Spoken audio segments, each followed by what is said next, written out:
Arcane is not an anti-war story. I think people are starting to see this as a story of like, this person did something and then that person retaliated and then that person retaliated and then on it goes. But I feel like that just completely removes all of like the necessary details in how we create a circumstance like this that I think is kind of frustrating. Crazy Stupid Podcast. Thank you so much for tuning in. As always, if this is your first time watching, we'd love it if you could hit the like button, the subscribe button, and the bell so that you are aware of when we post things. Hello, everybody. Welcome back to another episode of Crazy Stupid Podcast. I am Esther. And I'm Adrian. And today we're here to talk about Arcane Season 2, Act 2 of 3. So sad that it's about to be over next weekend. Yeah.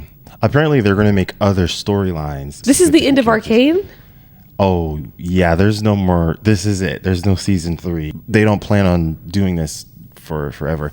Andor's doing the same thing. This is the last season of Andor because they were like, the production's really long. It takes 2.5 years. And so 5 seasons could end up being 10 years of your career. And I don't think people want to do that anymore. You see that everywhere. Even anime is the same way. You're not going to get anything like a Naruto or a One Piece or Hunter anymore. Maybe it wouldn't feel this surprising if it was weekly, but the fact that we waited this long just for 3 weeks. For 3 weeks. That's brutal. I will appreciate the 3 weeks though. I think Netflix is realizing you can't just drop everything. Yeah, it's better than dropping it all at one time. Yeah, it's like a $250 million production.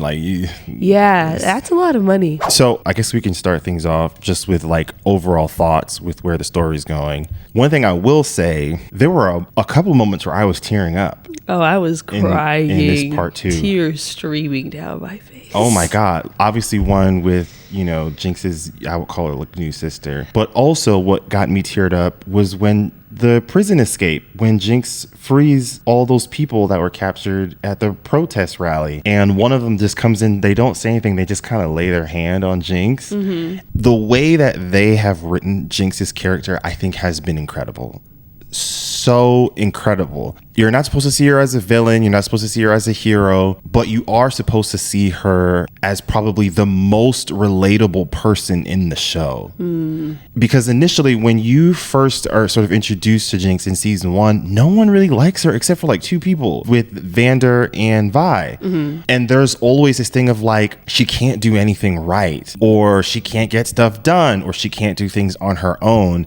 And to see that 180 shift where like now everyone loves her, now everyone wants to be her, and they don't see her as a Jinx, they see her as a symbol. I found that incredible. And then the other thing that I found very interesting is the trajectory of where her story arc has gone with her and Silco. You would have thought that people would have associated her more so with Silco, but this season, because of the things that she's done, they associate her with Vander. Like in all those murals, it's Vander behind Jinx. That's a good point. You know what I mean? And I just thought that was so interesting, where it's like she stuck to being her true authentic self, and in the end, like, people did end up loving her, and I really like that. I mean, obviously the ending with the girl, that scene was heartbreaking, but that one to me was like, oh, she finally got the validation that I think she probably forgot she needed.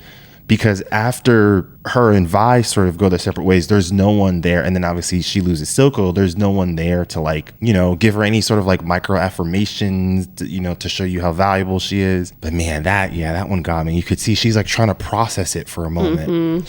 At first she was on edge. She didn't know what they were going to do. She expected it to be, it was expecting cruelty because that's what she's known for most of her life. Exactly. Yeah. I also find that the way I feel about her this season is so different. Yeah. I didn't dislike her in the first season, but I was like, all right, we got to get her under control.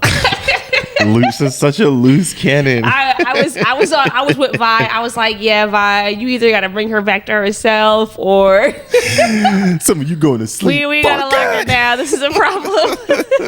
Because I mean, in season 1, like she was ruining Silco's plans. Like she was going rogue. She was doing all this stuff nobody asked her to do. Like, yeah. But what you're saying is so true. Like she hasn't changed at all. No.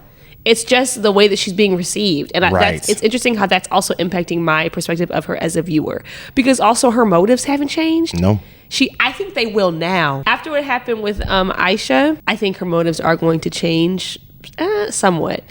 But this entire time, even in this second act when people are attaching all of this meaning to her, she still has kind of just been like, I'm just doing whatever I think is fun and chaotic. Yeah. Nothing has really changed for her. I actually realized in this second act with Jinx, I realized how similar to Vi she is in that way.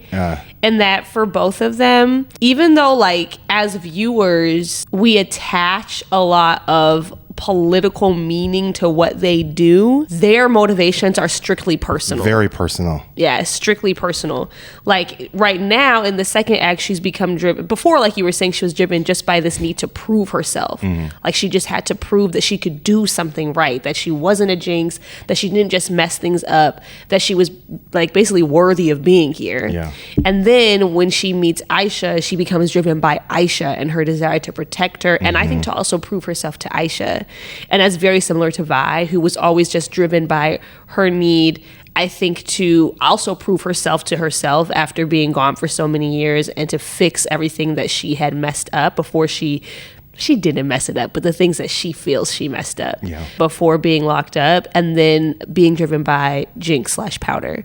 I don't know why I didn't realize until this last act just how similar they were in that way. But I think seeing them together again brought that forward for me a little bit more. I also think this season was so needed because we didn't get that many heartfelt moments with Jinx and Vander. But seeing that the introduction of getting Vander again was initially through Jinx, I felt like was kind of needed, because I think it was sort of implied that like he loved both of them as his daughters, but we really only saw that sort of relationship from Vander's side, you know? With Vi. Yeah. So having that done through Jinx, and then again when Vi was like, what are you waiting for? He's your father too. Like, it's that reminder of like, yeah, they both felt that loss. Yeah. But initially in season 1, you only saw the loss from Vi's perspective. So I thought that was necessary. That's good writing. Yes, I think so too. I do appreciate that. We talked a little bit about this where in the subtitles, so side note, we watch everything with subtitles, but I don't know how to watch and hear things without subtitles. It doesn't make sense. But when they were talking about Vander, they kept calling him Warwick. We haven't played League of Legends, so we don't know. But Warwick is a character. That's what I figured. Yeah. And I'm under the impression that Vander's alive. Oh, you think so? Yeah. The way that Warwick is sort of described in like the very brief wiki story that I read, that's like an incredibly strong character. I don't think that they would introduce Vander in like an episode and then that would be it, in my opinion. I'm open to being wrong. I would be fine if that's where his story were to end, but I would also be open with the possibility that we would see a little bit more. But everybody else who Viktor helped couldn't survive without Viktor. Which is why I feel like he would survive, because he didn't go through the entire healing, restoring process that those other people did with Viktor. That's true. But then I thought when Aisha pewed. I think he's strong enough to survive that blast. Oh, okay. Because remember, Jinx shot him a few times with that. Yeah. What's up with Jayce, bro? And we aren't the only one that caught that. Somebody in one of our comment sections was like, in Jayce's defense, we don't know what the man saw, so let's hear him out. Which I think is true. And it was hard for me to tell. The way that the narration kind of goes is I couldn't always tell if these were words that Jayce was hearing as in they were flashbacks to previous scenes that we had been privy to, or if we were hearing audio of a scene that we hadn't seen yet. Because there's a few things like he's like, I have to finish it, or I have like but I don't recall him ever saying that in previous episodes. I think we are clearly going to probably start the next act with an explanation of where he has been, because that is not, let me just say, where he has been and where Ekko is. Where is he? She's so protective of him. Where is he? Where is Ekko? I feel like he's gonna have an MVP moment. Is he? But he's still in there? They all were in that thing together. I don't know, but you don't off-screen someone like Ekko. No. I know he's gonna come back. I just hope you're okay. I feel like they time traveled. That's honestly what I think happened. Yeah, I couldn't tell if it was a time travel thing or if it was a time jump. I don't think it was that big of a time jump because the other characters' stories were very... Well, I couldn't tell because when they were going through that line and Aisha comes in and pretends to be Jinx, that felt a bit of a time jump to me because we hadn't seen any protocol or procedure like that in previous episodes. Something seemed like there was something established with Mel's mom and creating some kind of martial law system. You know what I mean? Mm-hmm. Okay, that's true. I guess I just read that as an immediate response to what Jinx did at the end of the first act. Yeah, I don't know. That's how I saw it. I don't know. Even if there was a time jump between the first act and the second act, Jayce's timeline still does not align, I don't think. But that man got a beard. He's got to be in there for a long time now. No, I think he time traveled. I think this is a Jayce from the future. That's what I think. Some stuff then. Yeah. Like it doesn't make sense. Like I don't know what to think. And I know that Jayce has always been headstrong, but this felt different. He felt like he had been hardened. I don't know what to make of it. They'll have to show us. One thing that was kind of sad was the little piece that Viktor kept holding into his hand was the first thing that touched their initial hex tech. That's what that was. Yeah. Oh, I did not remember that. I saw someone post that on Twitter and I was like, oh, damn, that makes it kind of sad now. Like, I didn't think they were going to have me like Viktor's character that much. I felt a little indifferent by him in season 1, but now, like, I really appreciate where they've gone with his story. I really appreciate what they did with him, too. And also, though, now knowing that he is, like, the life source of that community, it does feel irresponsible. Because I'm like, you weren't going to live forever. No. I mean, his mentor even says that, like, your powers are finite. Right. It's not like you've become immortal. When his mentor said, you know as well as I do that, like, this place doesn't exist without you. I didn't think he literally meant, like, I took that as, like, without you here to, like, make all of this work and function, like, it won't last. Now he's, like, a nucleus. Not, like, literally. Yeah. I'm like, Viktor, did you know? Because then this would have happened eventually anyway. Well, I think Viktor is just tired of waiting to help people.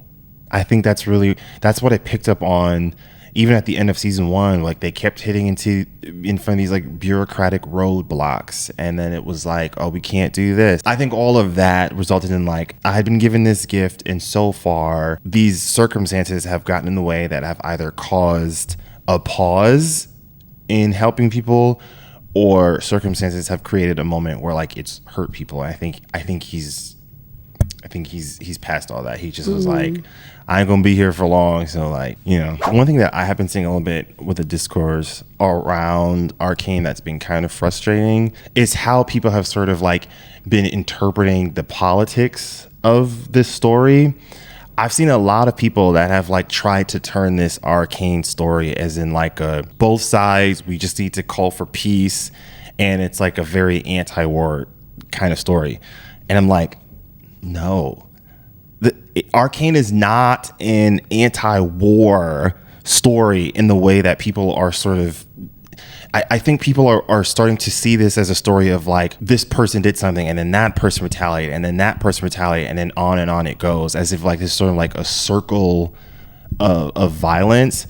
But I feel like that just completely removes all of, like, the necessary details in how we create a circumstance like this that I think is kind of frustrating. Objectively, there are things that Piltover is unequivocally responsible for due to their actions or inactions with what's happening in Zaun. That is a fact. You cannot erase that from the narrative and think that those things are not a result in how Zaun has turned out the way that it currently is and the state that it's in. This is now 2 revolutions that Zahn has tried to do. One with Vander and Silco, and now another one with Vi and Jinx. You don't have 2 revolutions if this is just an anti-war, both sides issue. And the reason why it's so frustrating is because I've seen a couple of people in some of our videos imply that like we are putting our politics in this story of Arcane. And I just think, no, universally, whether you are reading about real life oppression or you have a story talking about how oppression looks through a metaphor in a TV show, it's still going to be the same thing. You can't, it's not something that you can just like turn off. You're telling on yourselves and how your politics are if you can watch that show and not see that Piltover is clearly the aggressor in this situation, which is why people have been drawing parallels to what we're seeing in other spaces around the world right now, because it feels very similar. The dynamics and the power dynamics and power imbalances feel very similar. That isn't something that you can just turn off when you're watching a show that's clearly trying to critique something that happens in the real world. I agree with you. I think, though, the reason why people are coming up with that interpretation is because of one very specific plot point, which is that Piltover did give Zahn everything that they wanted, and Jinx attacked them afterwards. I think that's how people are interpreting it in that way. Well, 100%, but you don't get a Jinx or you don't get a powder turning into a Jinx if you didn't have a system creating that. No, I agree with you. Yeah, I know. But I think that's what lends itself to like the both sidesing. To me, that's not enough, in my opinion.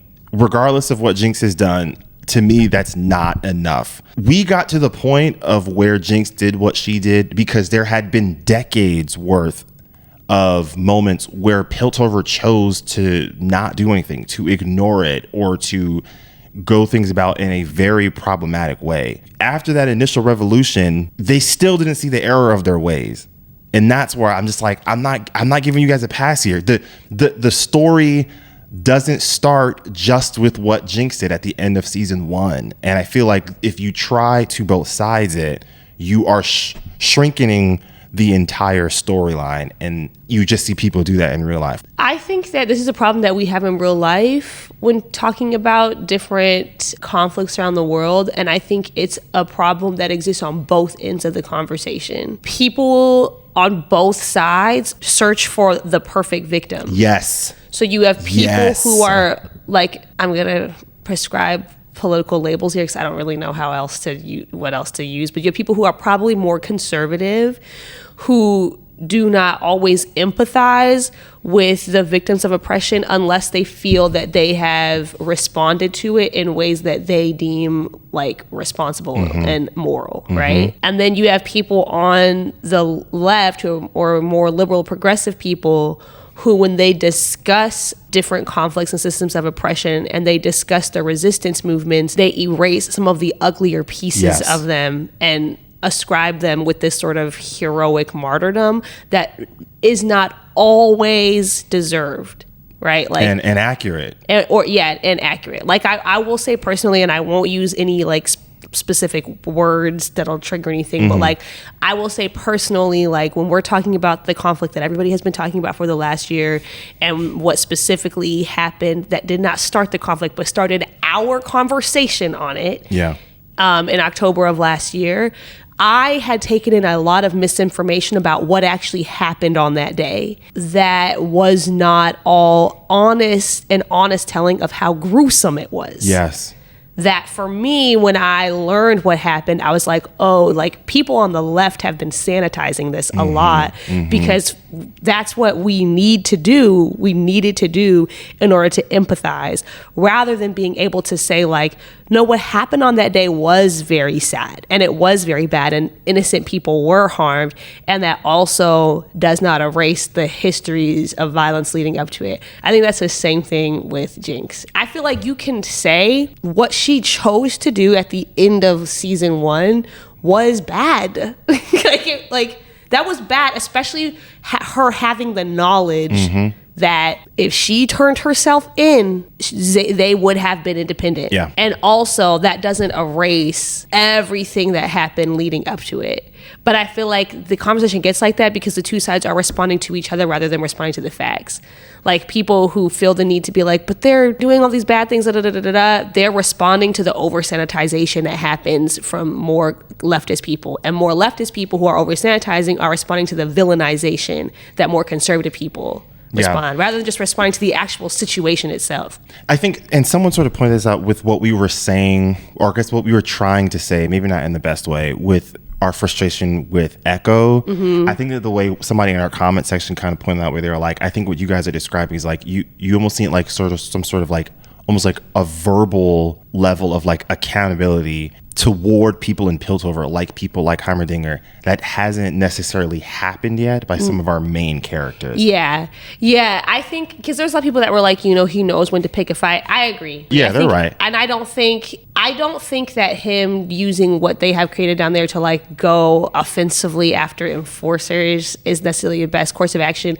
However, I don't think personally, from what we have seen thus far from Ekko, I don't think Ekko had a plan or vision for an independence movement. I think Ekko was more concerned with protecting the people in Zaun from other people in Zaun, and that is what he was doing. Yeah. What we were saying is that's good, but it does leave a gap. Like there is like another level that like nobody was really trying to do except Silco. Yeah. I think what the power structure that Piltover represents, they need to know that what they have been doing is wrong. I think that's what's been frustrating. Heimerdinger seems to be the only person to, on some level, acknowledge that. At least, I know for a while, like, Caitlyn sort of seemed to come around to the idea. Jayce, I think, is a little bit riddled with guilt, but I don't think there's like an acknowledgement of like, yo, what we have built here has almost been at the expense of these people essentially living underneath us, like where they've built their infrastructure, the equipment they were using, the creation of Shimmer, all of that directly resulted in the destruction and the deterioration of the people that are living there, from their food to their water to their air supplies, what they're breathing into their lungs, their economy. All of that is wrapped up in the decisions that Piltover was making. I feel like that is where my frustration is with how people have sort of framed it. I think people may see that as like they're just looking at it from like a pragmatic point of view. And I'm not fully disagreeing with that. I just think it's a little insufficient. I think there also needs to be a correcting so that like history won't repeat itself. And that, in my opinion, will only happen if a group like Piltover, or what Piltover represents, comes to like a reckoning with what they had done. Like, people talk a little bit about what Germany had to do like after the World Wars. That's necessary in my mind, you know? And I think, at least in the American context, we haven't seen that. And so because I don't think people know why that's viable, I should say. Well, but also because you have to be forced to do it. Like, Germany didn't like, well, they weren't like, we need to self-reflect. They lost a war. Right.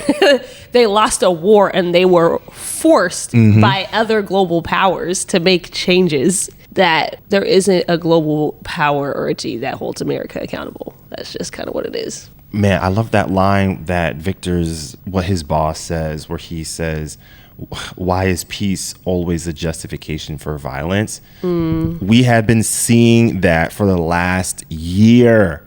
My God, y'all, I'm sorry. The more I watch the show, the more I can't not think about it.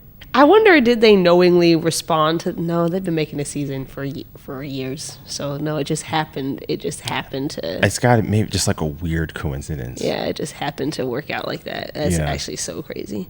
Honestly, probably not a coincidence, because there is actually always, at any point, something like this playing out. It's just that right now we are all way more tuned into the conversation. I am really interested by Caitlyn's arc. Do you think that where her character has gone, do you think that negates your interpretation of her from our last episode? Nah, was I being a little harsh on Caitlyn? Yeah, I'll say that. I'll agree to that. I think she's just hurting. The only reason why I feel like maybe our read on her, because even before we see her interaction with Vi before she decides to completely side with Vi and help her, we see the pushback that she's giving to Medarda. So she was already in like this sort of struggle to try to decide what type of leader she would be. She wasn't just naturally defaulting to let's just do the harshest thing imaginable. You could still see the conflict. Now, it didn't pay out in her actions until she sees Vi. So I think that's something that says something. But I think even the fact that she was having the internal conflict to me says something about her. Yeah, I'll concede on that. Yeah. One thing, it's a little bit of like a mini story plot, but her little squad, when they break up after the martial law goes into effect, the older gentleman, once he sees the claim from Mel's mom, he looks disappointed and he walks away. And I read that as, he was around when the first revolution kicked in and he saw what Piltover had done and he knows how this story ends.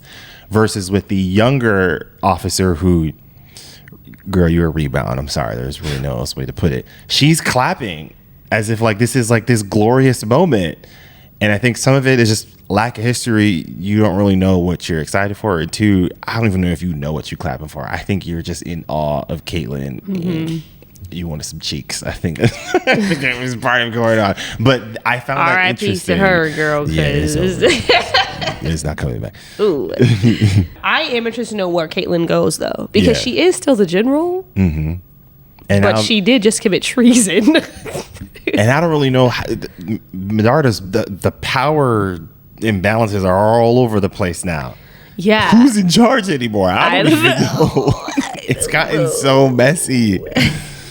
What did Varys say in Game of Thrones? Power resides where men believe it resides. And I don't know if after what happens there, if people are just going to assume that Caitlyn is still in charge, not with the way that Medarda's showing up and presenting herself, and especially also not knowing what Caitlyn did. Yeah, I don't think her name is strong enough to override the immense amount of bias and prejudice that people have towards Zahn. So I don't think people are going to forgive her just because of who she is. I think they will see her as a traitor. Another thing that Viktor's mentor said that I really liked was when he said, "Why does anyone commit acts others deem unspeakable for love?"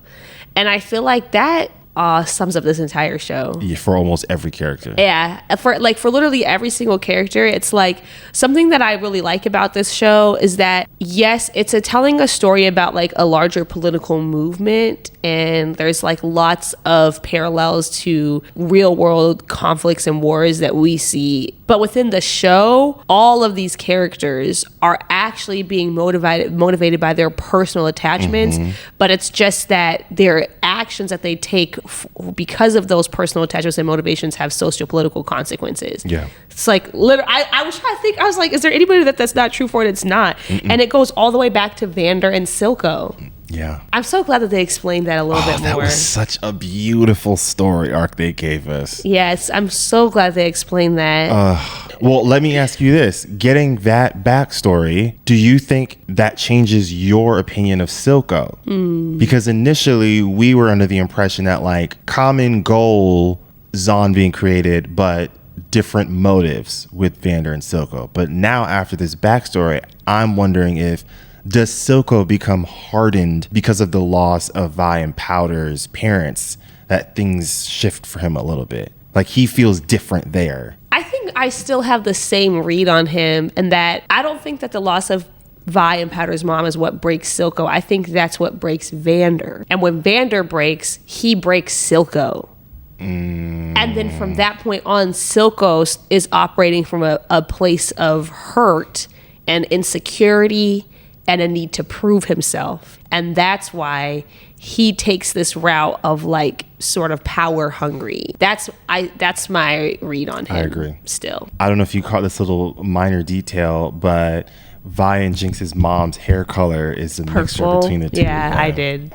Nice little touch. Beautiful. I see you. I also find it so funny. They're like, who cares about their dad? He got like one random name drop. They're like, who cares about it? Oh, there was so much tragedy that they built. With just a little bit of time, we really didn't see that much. It's just like a short little flashback. We got the letter that apparently Silco never found. I think I missed on what the letter was trying to say there. He was saying sorry. Oh, for the fight that they had? Yeah, it was after that. And he was saying he couldn't find him. Like Silco, I think, had kind of gone off on his own. Oh, and that's why she says this would have changed everything. Because isn't that the same thing that kind of happens with what causes Jinx to leave? Like, oh. That's what I'm saying. It's like this story is like so deeply personal, but it's just because of the actions all these people take in response to all these deeply personal problems that causes all this fallout. Pain. Because all of that Sorrow. stuff, everything that happens that jumpstarts this story arc is actually jumpstarted with Vander and Silco's arc. Yes. And that is only jumpstarted because they have a personal falling out after losing a friend that they never mend. And then that sets Silco off on this need to prove himself. I think that's why he takes powder, because he's like, oh, Vander failed you, but I can do better. So he takes powder because he it's a way to prove, it's another way to prove himself. It's another way to one up Vander, and that creates Jinx. And then, that the separation between Vi, and then that starts all this other stuff. Yeah, and it makes him embracing Jinx in season 1, that makes it a lot more meaningful. Because initially, I didn't know that Silco knew the two girls. I didn't make that read at all.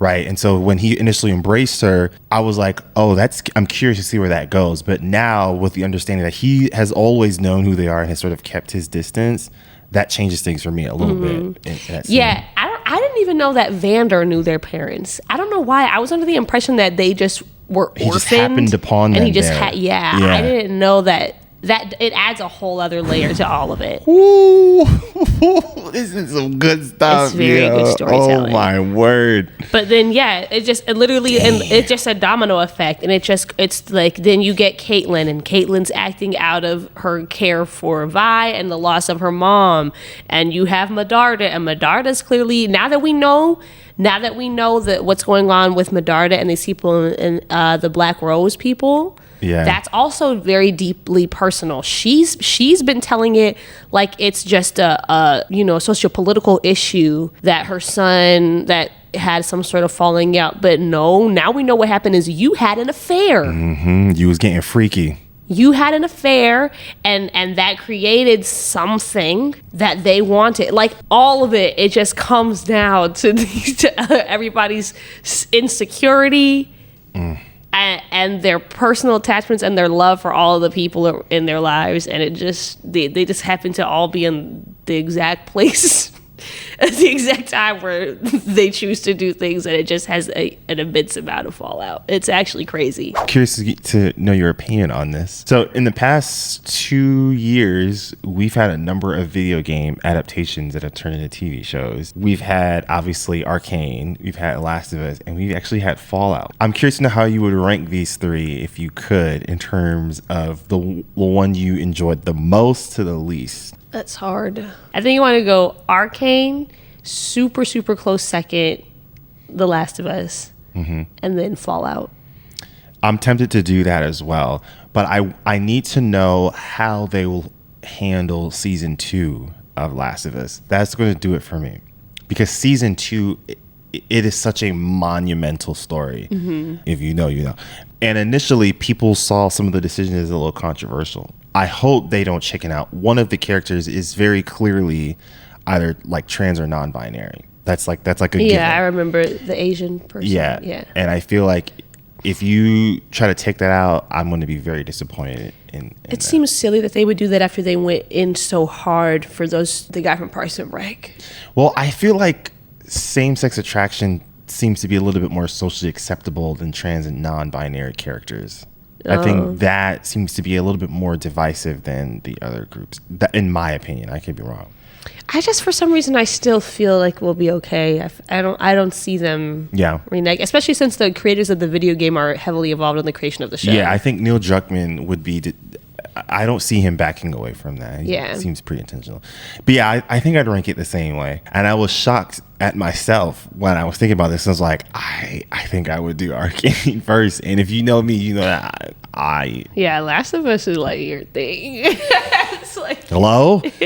So yeah, but we'll see. It might take. Well, one, we don't even know how Arcane is gonna go, but they've been building up this stuff like it's gonna be crazy. But man, I don't know. what do you think Jayce represents? I feel like all the other characters, to me, Dude, I don't know. I was thinking Right? about that too. I think it's gonna. it depends on what we find out. Yes. Yeah, like all the other characters, like where their place in the story to me is very, very clear, and their parallel in the real world parallels to this story are very clear to me. Yeah. But he is like this Well, I think wild card. Him and Viktor, I think, are running parallels. At multiple moments throughout the show, their attachment or desire to use the hex tech has always flipped depending on like where the circumstances have taken them in the story. And so him being the one to sort of destroy it after Viktor being the one to sort of use it to its like optimal use, or at least for what we've seen so far, makes sense. But I think it's going to be contingent on what he learned when he was in there Yeah. for it to not feel like they lost track with what to do with his character. I trust them because so far they've blown me away with the writing. Yeah, me too. Woo! Anyway, y'all, if you have watched season 2 Arcane part 2, let us know in the comments below. As always, we always appreciate the conversation that you guys bring. And I love it when you guys ask us questions or make things, because I'll read these and obviously we bring them up in our episodes. So we love any kind of feedback or thoughts you guys have, and we'll try our best to discuss these on the episodes. But with that, we will see you all next time. Take care, everyone. Peace.